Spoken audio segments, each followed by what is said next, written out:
Nostalgia আৰু জিয়া প্ৰেম। শৈশৱতে প্ৰেমত পৰিছিলোঁ তোমাৰ, শৈশৱতে প্ৰেমত পৰিছিলোঁ তোমাৰ। তুমি মোৰ হৃদয়ৰ কল্পতৰু আছিলা। হঠাৎ কি জানো হ'ল, আঁতৰি আহি মই বেলেগৰ প্ৰেমত পৰিলোঁ। তোমাক ভাল নলগা হ'ল আৰু তোমাক লৈ ব্যস্ত হ'বলৈ মোৰ সময়ৰ অভাৱ হ'ল। দিনে নতুন নতুন সংগী, ৰঙীন জীৱন, এয়াই জীৱন। কিন্তু হঠাতে যেন স্তব্ধ মই আৰু মোৰ গীতিমালিকা। সকলোবোৰ অস্থিৰ, এবচাৰ্ড, বিশ্বাসঘাতক, সময় আৰু শৰীৰৰ ক্ষতি।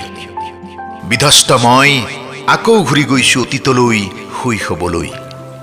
এসময়ত যাক ভাল নলগা হৈছিল, তেওঁক আজি আপোন লগা হ'ল। চুই চাবৰ মন যোৱা হ'ল, তেওঁক লৈ ব্যস্ত হ'বৰ মন যোৱা হ'ল। তেওঁ আন কোনো নহয়, নাম হ'ল অনাতাঁৰ যন্ত্ৰ ৰেডিঅ'।